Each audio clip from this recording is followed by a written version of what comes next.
It's time to send us into our final segment. Send it over to the Galactic Senate building for our Senate hearing.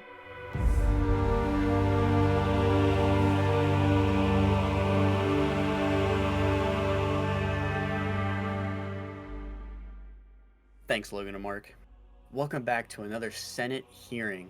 In this segment, we answer your Star Wars questions.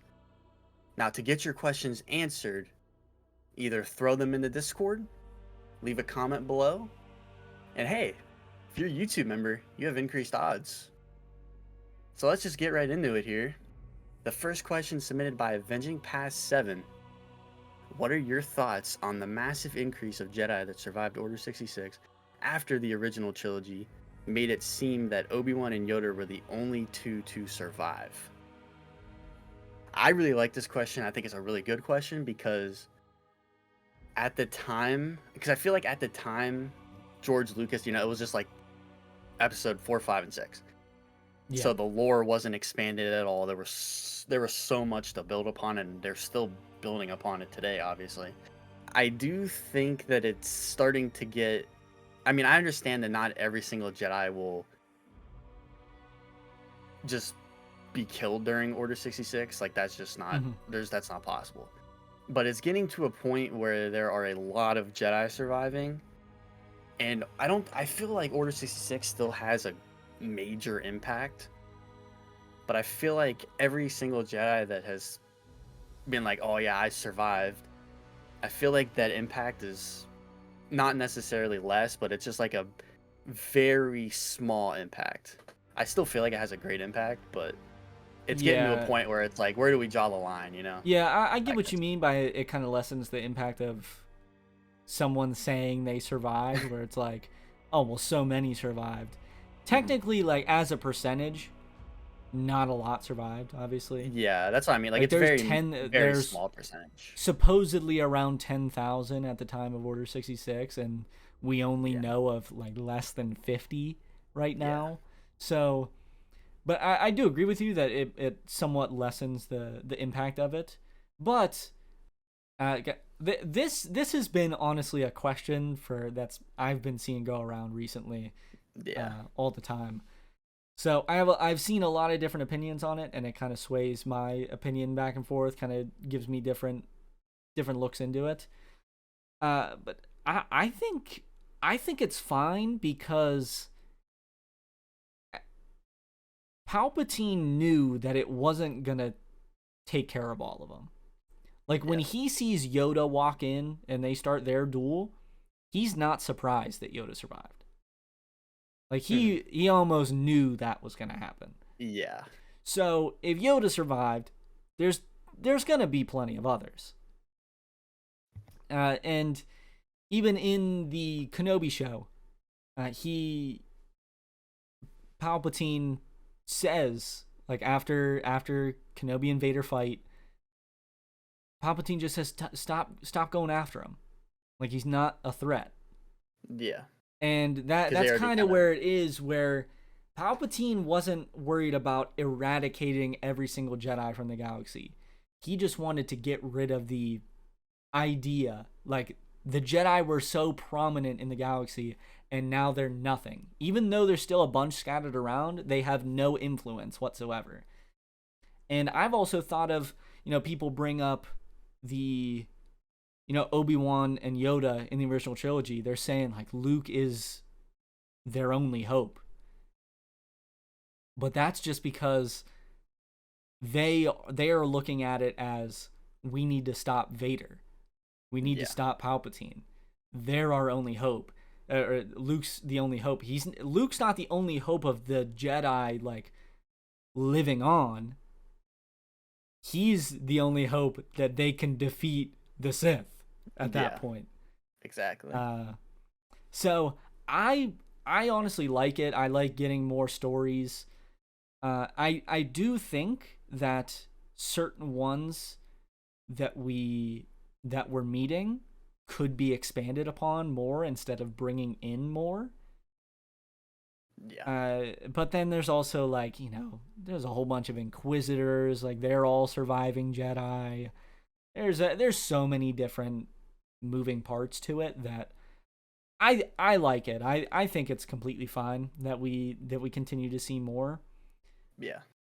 Uh, I mean, in the end goal, Palpatine did achieve his goal. He yeah. ruler of the galaxy, and at that point, Jedi were basically a myth. Like Yeah. nobody really believed that they were real, or Yeah, even you like you see that in A New Hope. Like Han is saying, like, exactly. no, it's a Yeah, myth. It's not real. It's yeah. like, So I definitely see both sides for sure. yeah, I see both sides, but Yeah, I think it's completely fine that they continue to bring out more. It's just, don't bring out 10,000. yeah, That would yeah, be my only thoughts there.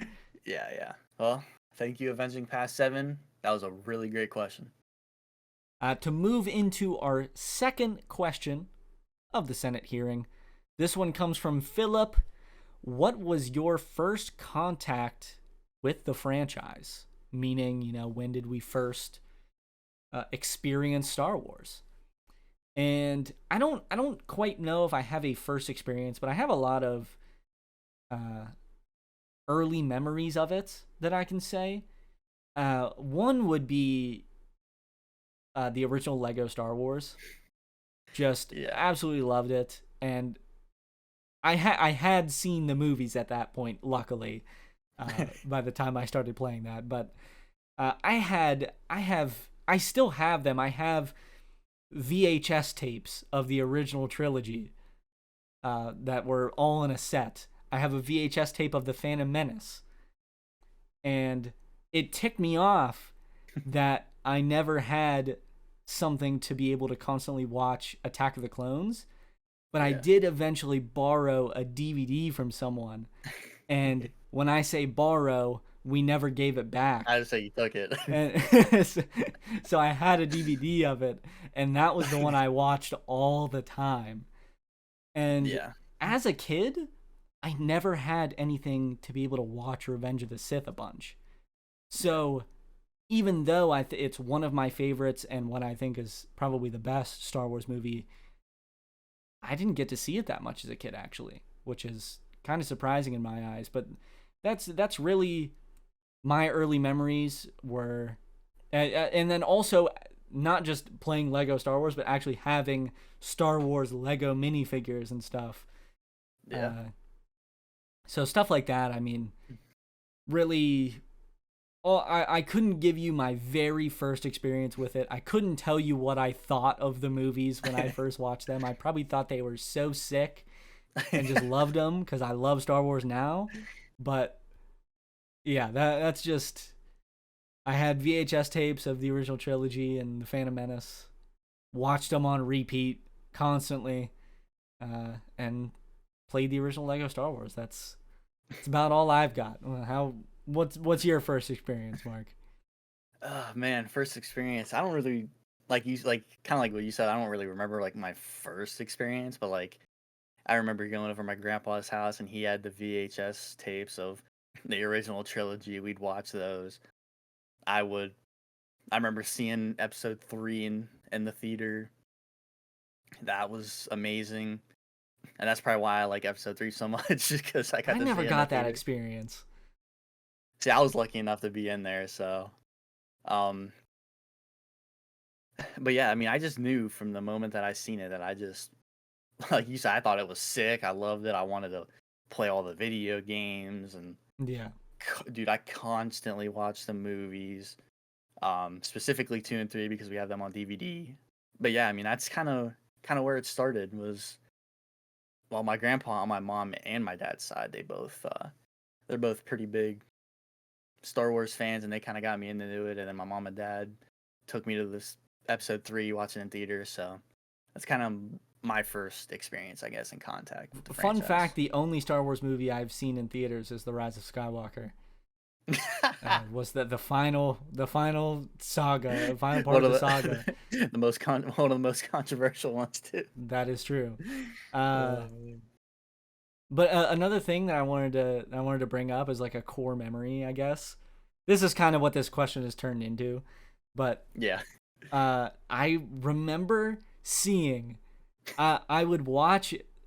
I wouldn't watch it every single day, but anytime I'd watch Cartoon Network, The Clone Wars, if that came on. Yeah. And I remember seeing that it's one of the very first episodes. It is I believe it's the Rishi Moon outpost Oh yeah, yeah. of where Heavy dies. Mm-hmm. Yeah, I know And exactly Heavy was one of my favorite clones for the longest time because I saw that as a kid and I was devastated. I was like, that is the coolest way to go out ever.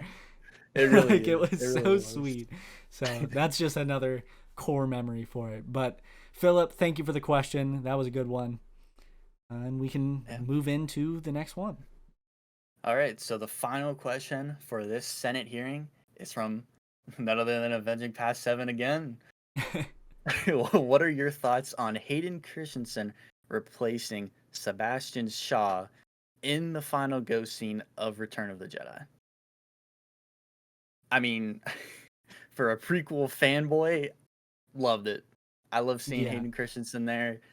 It just kind of warmed my heart because the last time we saw him, he was Darth Vader and he turned to the dark side already. He was long gone. So I was devastated when that happened. Even though I knew it happened, I was devastated seeing it. Mm-hmm. But seeing him as a Force ghost, seeing him happy again, redeemed from the dark side, I mean, it was amazing. I may have shed a few tears, but I don't really have a problem with it necessarily because I mean, Hayden Christ Hayden, in my eyes, Anakin Skywalker is Hayden Christensen, is because that's who I grew up with. Yeah. So that's kind of my thoughts on it. Pass it over to Logan, see what he's got to say. I think it's kind of a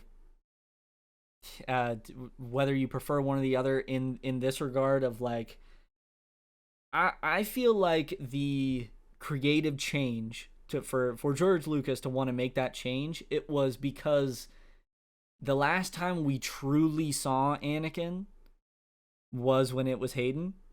Yeah.